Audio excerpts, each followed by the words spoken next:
بسم اللہ الرحمن الرحیم۔ شروع اللہ کے نام سے جو بڑا مہربان اور نہایت رحم کرنے والا ہے۔ معزز ناظرین، السلام علیکم۔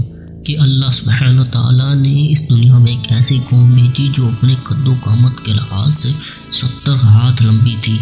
اللہ سبحانہ تعالیٰ نے قوم عاد کو اتنی طاقت بخشی تھی کہ یہ اپنے ہاتھوں سے درختوں کو تنوں سمیت اکھاڑنے کی طاقت رکھتے تھے اور پہاڑوں کو دھکیلنے کی طاقت رکھتے تھے۔ قوم عاد اللہ کی دی ہوئی نعمتوں کی ناشکری کرتے اور حضرت ہود علیہ السلام کو نعوذ باللہ جھوٹا اور ان کا مذاق اڑاتے۔ اللہ سبحانہ تعالیٰ نے قوم عاد کی اصلاح کے لیے حضرت ہود علیہ السلام کو نبی بنا کر بھیجا تھا، اور جب حضرت ہود علیہ السلام اللہ سبحانہ تعالیٰ کا پیغام قوم عاد کو سناتے تو یہ کہتے اس کی اصل کیا ہے اور تم تو جھوٹے ہو۔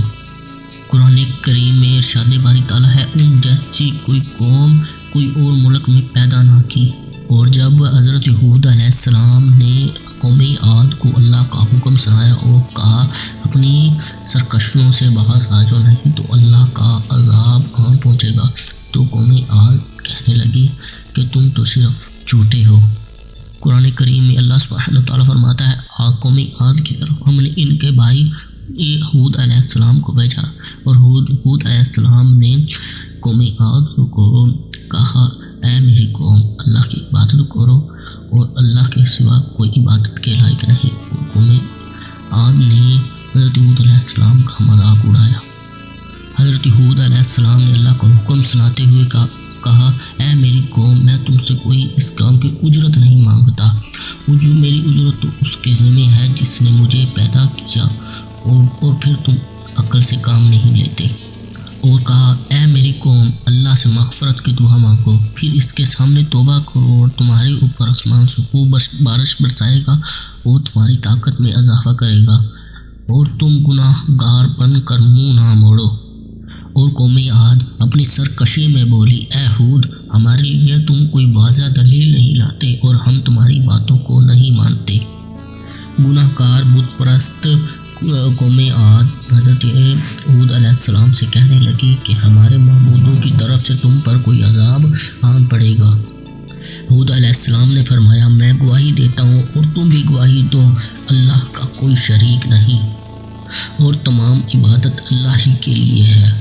حضرت ہود علیہ السلام نے اپنی قوم عاد کو فرمایا کہ کہہ دو کہ اللہ کے سوا کوئی عبادت کے لائق نہیں اور تم اللہ ہی کو معبود مانتے ہو۔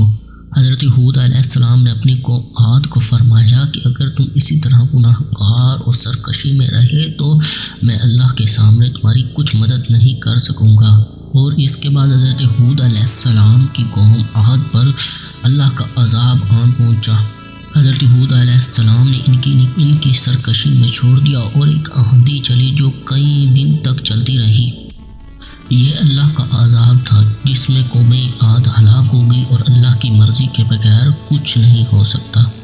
یہ قوم عاد کا واقعہ تھا جنہوں نے اللہ کی نافرمانی کی اور اللہ کے پیغمبر حضرت ہود علیہ السلام کی باتوں کو نہ مانا اور اللہ کا حکم نظر انداز کیا اور ان کا مذاق بنایا، اور انہیں اللہ کا عذاب شدید آندھی کی شکل میں آیا۔ ہماری دعا ہے کہ ہمیں اللہ اور اللہ کے رسول حضرت محمد صلی اللہ علیہ وسلم کی سنت پر عمل کرنے کی توفیق عطا فرمائے، آمین۔ اگر آپ کو ہمارا یہ کانٹینٹ مختصر سا کانٹینٹ اگر پسند آیا تو ہماری حوصلہ افزائی کے لیے لائک، سبسکرائب اور شیئر کیجیے۔ تب تک کے لیے اللہ حافظ۔